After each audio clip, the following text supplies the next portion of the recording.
नाज़रीन, एक घर में चोर घुस आया। चोर जो ही घर में घुसा तो वो जो मियाँ बीवी थे वो सोए हुए थे और चोर को देख के अचानक वो मियाँ बीवी जागे और बीवी चोर के ऊपर बैठ गई। अब बीवी जो थी वो माशाल्लाह भारी भरकम थी, वज़न ज़्यादा था।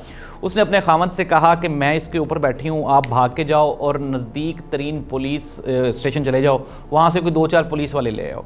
अब मियाँ जो था वो बेचारा बड़ा परेशान इधर उधर घूमता फिरता रहा कि चोर ने पूछा भाई क्या ढूंढ रहे हो, तो उसने कहा कि मुझे ना जूते नहीं मिल रहे।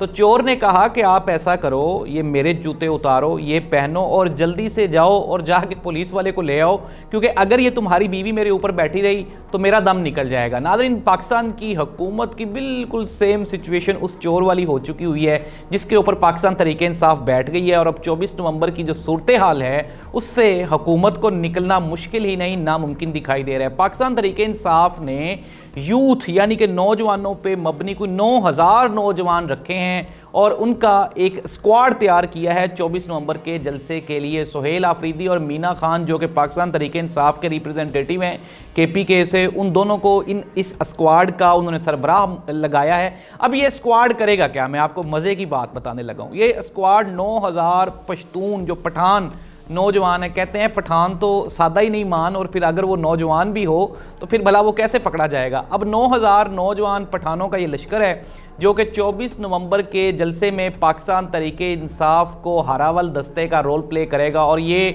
जब ये जुलूस निकलेगा, जब ये रैली निकलेगी 24 नवंबर वाली, तो ये 9000 नौजवान दस्ते के आगे मौजूद होंगे।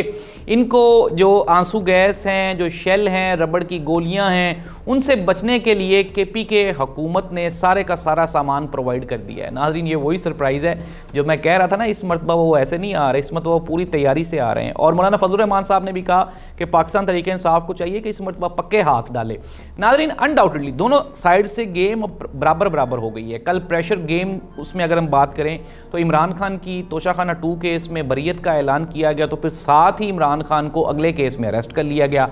और आज प्रेशर को बढ़ाते हुए इमरान खान का 4 रोज़ का फिजिकल रिमांड, यानी कि आप ये कह लें कि इमरान खान के ऊपर कोई जिस्मानी तशद्दुद करने की भी कोई प्लानिंग की जा रही है कि अगर ये बातचीत नहीं होती तो हो सकता है कि जिस तरह गुज़श्ता अदवार में हमने देखा कि इमरान खान के सेल की 5 रोज़ा दिन के लिए बिजली बंद की गई, फिर खाना पीना मुअत्तल कर दिया गया और वगैरह वगैरह। अब इस तरह से अब ये जो मेन आप ये कह लें कि अब एक्सट्रीम पे बातें जा रही हैं और इमरान खान को 4 रोज़ा फिजिकल रिमांड पर हमारे हाई कोर्ट ने, इस्लामाबाद हाई कोर्ट ने, उन्होंने एंटी टेररिज्म कोर्ट ने इमरान खान को पुलिस के हवाले करने का हुक्म दिया।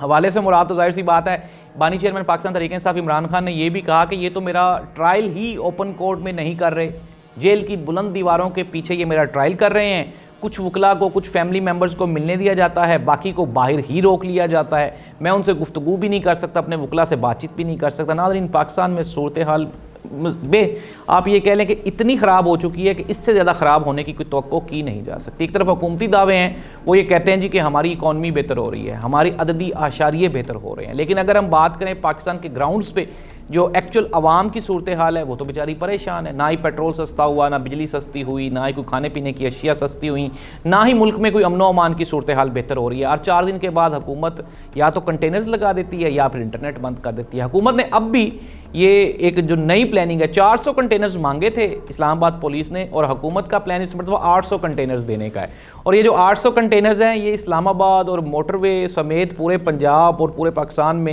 ये नस्ब किए जाएंगे, खड़े किए जाएंगे। फिर आप आगे खुद ही अंदाज़ा लगा लें कि जब 800 कंटेनर्स जिस मुल्क में या जिस सूबे में लगे होंगे, क्या उस सूबे में आप ये कह सकते हैं कि ये सूबा आज़ाद है और यहाँ पे कोई आज़ाद हुकूमत और आज़ाद अवाम बसती है। तो नाज़रीन, ये है ताज़ा तरीन सूरत हाल। एक तरफ पाकिस्तान तहरीक इंसाफ डट गई है और दूसरी जानिब हुकूमत भी, जाहिर सी बात है, जिस तरह मैंने आपको बताया वो शुरू में चोर वाली बात सुनाई, तो ये हुकूमत की भी बिल्कुल उस चोर वाली है। लेकिन हुकूमत ने भी बिल आखिर बिल्कुल उसी चोर की तरह कहना है उस खामद को कि यार ये हमारे जूते ही पहन जाओ, लेकिन पुलिस को जल्दी से ले आओ ताकि मेरी जान छूट जाए। तो नाज़रीन, ये हालात हो चुके हुए हैं। अब इसके अलावा आगे मज़ीद क्या होने वाला है, किस तरह से होने वाला है, मैं आपको ये भी बताने जा रहा हूँ। पाकिस्तान तहरीक इंसाफ ने इस मरतबा उस तरह की प्लानिंग नहीं है, मैं आपको पहले ही बता चुका हूँ कि बुशरा बीबी चूँकि खुद लीड कर रही हैं और वो जो लोग बहाने बहाने बना लेते थे कि यार हम तो पकड़े गए, हम अरेस्ट हो गए, MPA MNAs और जो काउंसलर होते थे, इस मरतबा सबको टास्क अलाउ किए गए हैं, लगाए गए। हुकूमत पाकिस्तान ने जो KPK के चीफ सेक्रेटरी हैं उनसे मुखातिब होते हुए उनको एक मरासला लिखा और उसमें कहा कि जी आप एहतजाज के लिए इनको पैसे ना दें, इनको मशीनरी ना दें, इनको मुलाजमीन ना दें। नाज़रीन, ज़ाहिर सी बात है KPK में ना ही तो पैसों की कमी है, ना ही मुलाजमीन की कमी है, और ना ही इमरान खान के चाहने वालों की कमी है। ये तो आप, मैं, हम सब लोग जानते हैं कि इस मरतबा हुकूमत परेशान ही इसलिए है कि ये जो अब एहतजाज होने जा रहा है, ये पाकिस्तान तरीके इंसाफ का एहतजाज नहीं, बल्कि ये एक अवामी एहतजाज की सूरत इख्तियार करता जा रहा है। और 24 नवंबर की जो तारीख़ है, ये मेरा ख्याल है कि हुकूमत के लिए बहुत ही तारीख है, और इसके बाद हुकूमत का बचना मुश्किल ही नहीं, नामुमकिन दिखाई देता है। अल्लाह इस मुल्क का हामी और नासिर हो। अल्लाह हाफ़िज़।